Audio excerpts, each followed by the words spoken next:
இன்னைக்கு நம்ம இந்த வீடியோல பார்க்க போற விஷயம் கேட்டீங்கன்னா, பேக்லாஷ் முடிஞ்சதுக்கு அப்புறம் ஒரு தரமான சம்பவம் ஒண்ணு நடந்திருக்கு. அது என்னன்றத தெரிஞ்சுக்கலாம். அதனால ஒரு பெரிய மேட்சஸ் ஒண்ணு இப்ப கன்ஃபார்ம் ஆயிருக்கு. அத பத்தி நான் தெரிஞ்சுக்கலாம்.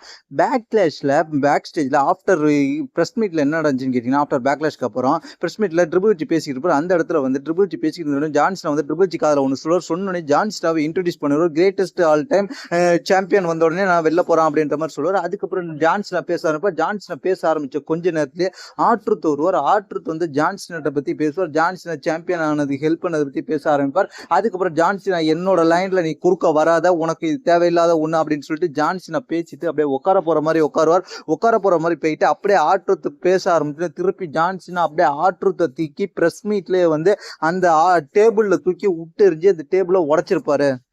இந்த நேரத்தில் ஜான் சினா எதுக்கு ஆட்ருத்தை அட்டாக் பண்ணார் தெரிஞ்சுக்கிறதுக்கு முன்னாடி அதுக்கு முன்னாடி நடைபெற்ற பேக்லாஷோட மெயின் ஈவெண்ட்டுக்கு போயிட்டு வரும். பேக்லாஷோட மெயின் ஈவெண்ட் பார்த்தீங்கன்னா ஜான் சினா வர்சஸ் ராண்டி ஆர்டன் இவங்க ரெண்டு பேருக்கும் அன்டிஸ்ட்ரிபியூட்டட் யூனிவர்சல் சாம்பியன்ஷிப் மேட்ச் நடந்துச்சு. இந்த மேட்ச்சில் வந்து ஜான் சினா ஜெயிக்கிறதுக்கு முக்கிய காரணமாக ஆட்ருத் இருந்தார். ஆட்ருத்தை வந்து உள்ள வந்து டிஸ்ட்ராக்ட் பண்ணும்போது தான் ராண்டி ஆர்டன் ஆட்ருத்துக்கு ஒரு ஆர்கேவை போட்டு வெளில தள்ளி விட்டுட்டு ஆட்ருத்தை பார்க்க போகும்போது தான் என்ன நடந்துச்சுன்னு கேட்டிங்கன்னா லோ ப்ளோ போட்டுருவார் ஜான்சனா லோ ப்ளோ போட்டு பெல்ட்டை வச்சு அடித்து இந்த மேட்ச்சில் வந்து ஜெயிச்சிருவார். ஜான்சனா ஜெயிக்கிறதுக்கு முக்கிய காரணமாக இருந்த ஆட்ருத், அது மட்டும் இல்லாமல் ஜான்சனா வெற்றி பெறதுக்கு ஹெல்ப் பண்ணிக்கிட்டு இருந்த ஆட்ருத், இது மட்டும் இல்லாமல் ஜான்சனாவை சைல்டுஹுட் ஹீரோவாக பார்த்துக்கிட்டு இருந்த ஆட்ருத் அவரை இன்னைக்கு ஜான்சனா அட்டாக் பண்ணியிருக்காரு.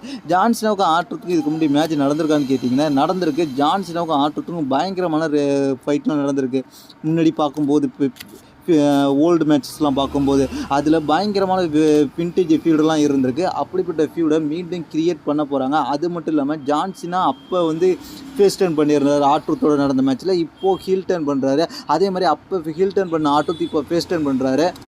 இதனாலவே இவங்க ஃபியூடு இப்போ மீண்டும் வரப்போகுது. ஜான் சினா வர்சஸ் ஆட்ருத்ன்ற ஃபியூடு. இந்த ஃபியூடு எப்போ வரப்போகுதுன்னு கேட்டிங்கன்னா ஜான் சினா அடுத்து நடக்க போகிற சாட்டர்டே நைட் மெயின் ஈவெண்ட்டுக்கு ஷெடியூலில் ஃபிக்ஸ் பண்ணியிருக்காங்க. அந்த ஷெடியூலில் ஃபிக்ஸ் பண்ணதுனால ஜான் சினா சாட்டர்டே நைட் மெயின் ஈவெண்ட்டில் ஒரு மேட்ச் விளையாடணும். அந்த மேட்ச் ஆட்ருத்தோட இருக்க போகுது. இந்த மேட்ச் இப்போ நீங்கள் பார்க்குறதுக்கு காமெடியாக இருக்கலாம். ஆனால் முன்னாடி இந்த மேட்ச் விண்டேஜில் வேறு லெவலாக இருந்துச்சு. மீண்டும் ஆட்ருத்தை பயங்கரமாக ஹைப் பண்ணுவாங்க. ஆட்ருத்து பயங்கரமாக பர்ஃபார்மன்ஸ் பண்ணி ஜான் சினாவை ரிவெஞ்ச் எடுக்கிறதுக்கு வாய்ப்பு இருக்குது. இந்த மேட்சை பற்றி உங்களுடைய கருத்து என்னன்றது கீழே உள்ள கமெண்ட்ஸ் காமிடுங்க. தேங்க்ஸ் ஃபார் வாட்சிங்.